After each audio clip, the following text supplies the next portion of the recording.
In the daytime, the land belongs to the living, but after dark it is the exclusive province of the dead. These are not supernatural tales.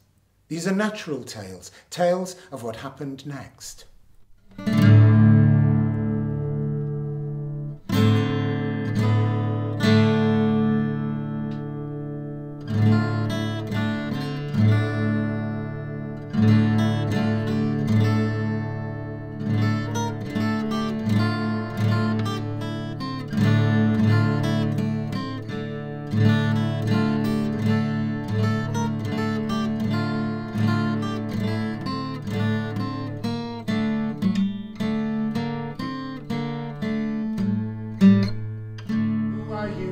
Say to me, I'm scared to see you there.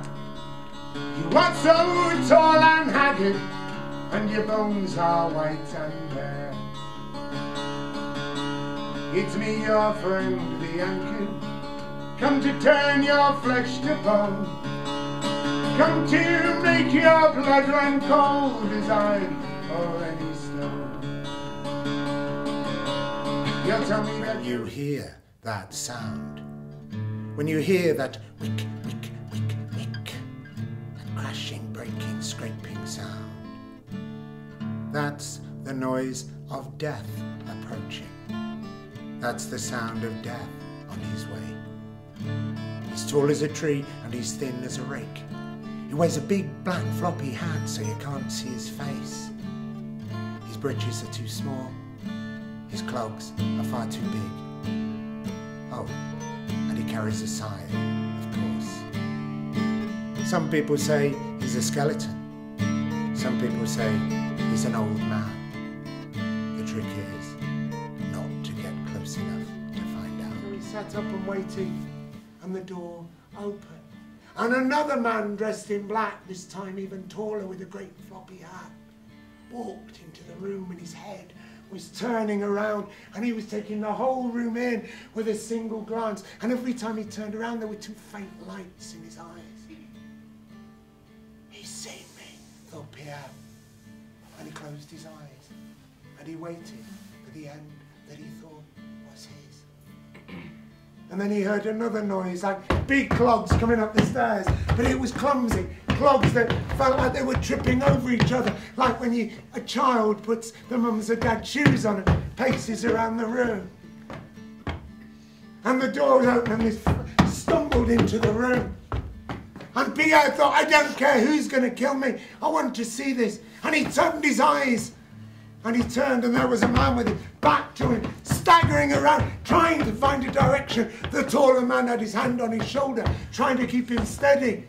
And then the man turned round, and it was Marco. And his eyes were filled with terror, with fear, with confusion. And his mouth was going as if he was trying to speak, but couldn't find any words to say. And Pierre spoke and said, Marco! And then Marco just dropped his head. To do that. In fact, I reckon, as dead as he is, if I dealt in here, he'd play. Don't say such things, said the youngest. We'll see. And he dealt again. And instead of dealing 4 hands, he dealt 5.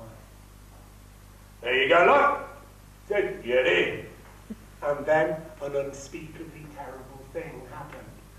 Long's right arm reached across to the table, picked up the cards, held them in front of his eyes, threw one down and shouted, Spades of trumps and I'll be damned! Spades of trumps and I'll be damned! Well, they didn't hang about. They ran to that door, and let me tell you, the dealer, the big mouth, he was not the last to go. He barged through, they ran out into the night, where they rushed around the field like greyhounds with pins in their backsides.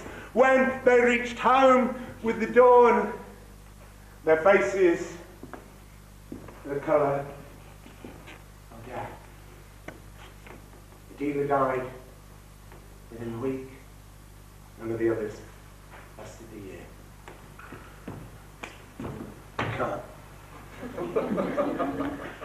Shining moon, stars so bright, make these clothes clean and white.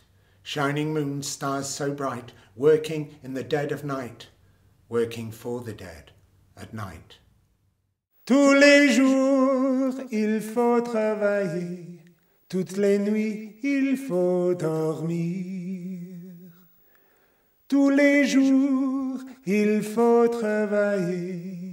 Toutes les nuits, il faut dormir. Tous les jours, on fait son métier.